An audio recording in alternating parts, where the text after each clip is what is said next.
Welcome back to Curfew Stories. You're about to hear 10 accounts that were never meant to be shared. Turn off your lights, check the lock on your door, and prepare yourself. The curfew has begun. The static in the baby monitor. In a quiet suburb in Ohio, a young couple started hearing a strange sound on their baby monitor. It wasn't their son crying. It was the sound of a woman humming a lullaby. The problem: the lullaby was in a language that hasn't been spoken for 3,000 years. One night, the father looked at the camera feed on his phone. She saw a tall, thin figure standing over the crib, its fingers impossibly long, stroking the air above the baby's face. When he ran into the room, it was empty, but the monitor kept playing the sound of breathing. And then, his own voice, coming from the speaker, saying, "Go back to bed, I'm already inside." He looked under the bed and saw his own eyes staring back at him from the dark. The last train to nowhere. There is a station in London that doesn't appear on any map. It's called the Ghost Platform. Every 10 years, a train painted in deep crimson red pulls up at midnight. If you get on, you'll find passengers dressed in clothes from every century: Victorian suits, medieval cloaks, and modern hoodies. No one speaks, they all stare at the floor. A teenager tried to film it for a challenge. As the train entered a tunnel, the windows didn't show the tunnel walls, but a vast, black ocean filled with glowing white eyes. He tried to get off at the next stop, but the doors wouldn't open. The conductor, a man with no face and a silver lantern, whispered, "Tickets are paid in memories." The boy was found wandering the tracks the next morning. He knew his name, but he had forgotten the faces of everyone he ever loved. The Unlisted Channel. During the transition from analog to digital TV, some people reported a hidden channel, Channel 0.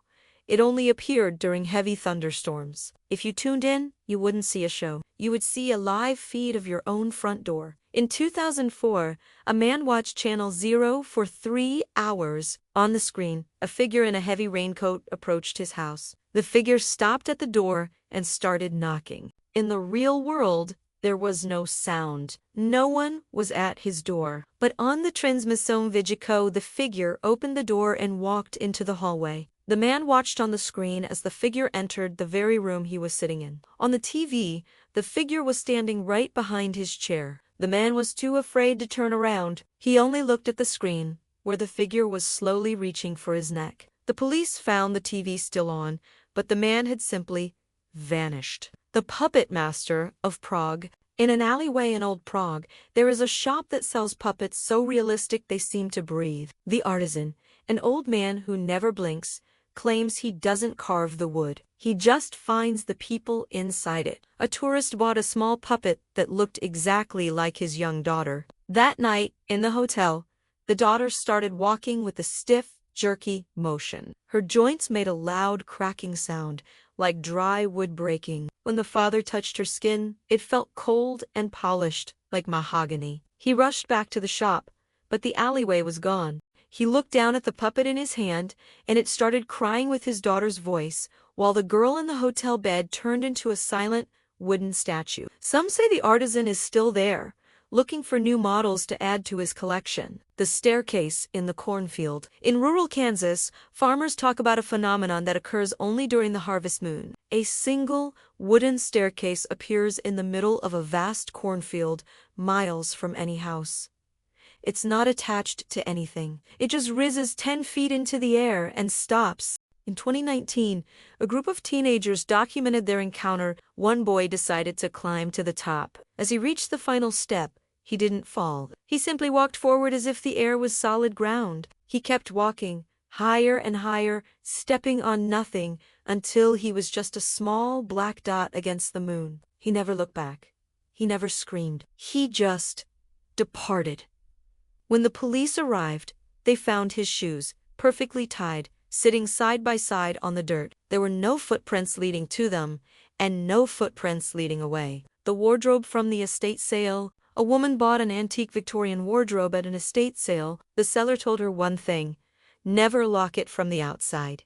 She ignored the warning. That night, she heard scratching coming from inside. As weeks passed, she found items appearing in the wardrobe: a child's toy, a lock of hair, and glasses that matched her exact prescription. One evening, she saw a reflection of the wardrobe doors opening. A pale hand reached out and grabbed her coat, pulling it inside. She ran and slammed the doors shut, locking them in a panic. Now, every mirror in her house shows the same thing. She is trapped inside the wardrobe, looking out through the keyhole, while something that looks exactly like her is walking around her apartment, living her life. The photographer of the dead. A gallery owner found a hidden box of silver plates from an old post-mortem photographer. In every photo of a deceased person, there was a blurred figure in the background, a man in a tall silk hat, holding a pocket watch. She began seeing him in her own photos. A shadow in a selfie, a shape in the background of a party. In every new photo, the man was closer. In the last photo she ever took, the man was standing right behind her, his hand on her shoulder. His pocket watch was open, showing the exact time of her death. 3 minutes from that moment, she was found in her dark room shortly after. Her heart stopped, staring at the final print. The Highway of Lost Echoes. In the desert of Nevada, there is a stretch of Route 50 known as the Silent Mile.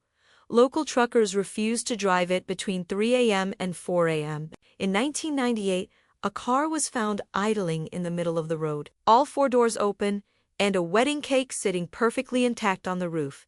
There were no footprints in the sand. Those who drive this road today report that their radio starts scanning stations rapidly, eventually settling on a frequency that plays nothing but the sound of someone crying in a bathroom. If you look in your rearview mirror during this broadcast, you will see a woman in a tattered wedding dress sitting in your back seat. Do not speak to her. Do not offer her a ride. If you reach the end of the mile, she will vanish. But if you look at your seat afterward, it will be soaked with salt water, and your car will never start again at night. The Librarian of Forgotten Names. Deep within the basement of an Ivy League university, there is a restricted section that doesn't hold books, but old jars of black ink. Each jar is labeled with a name and a date of death that hasn't happened yet. In 2014, a janitor found a jar with his own name on it. Overcome by curiosity, he opened the lid. He didn't find ink. He found a swarm of microscopic silver moths that flew into his mouth before he could scream. From that day on, he lost the ability to speak his own name. Every time he tried to say it, he only heard the sound of pages being torn. He began to fade, literally becoming translucent, until his coworkers could see the bookshelves through his body. He is still there, wandering the aisles, a silent shadow looking for the jar that holds his identity, while the ink inside slowly turns into dust. The reflection in the black screen. We all know the feeling of a dark room and the black mirror of a turned-off television. In a remote village in the Alps, there is a belief that electronic screens are doors that we forget to lock. A gamer once set up a camera to record his sleep for a 24-hour stream. Around 4 a.m., his monitor, which was turned off, began to glow with a faint, oily purple light. In the recording, a hand began to press against the inside of the glass, as if the screen was made of soft rubber. A face slowly emerged. It was his own face, but the eyes were replaced by rows of spinning computer code. The digital double crawled out of the monitor and stood over the sleeping man for 2 hours, whispering binary sequences into his ear. When the man woke up, he felt fine, but he found that he could no longer read printed books. Every time he looks at paper, the letters scramble into code. He is now convinced that his soul was uploaded that night, and the person walking the streets today is just a high-definition simulation. Which of these accounts will stay with you tonight? The curfew is still in effect. Stay safe, and we will see you in the next Shadows. Don't forget to subscribe to Curfew Stories.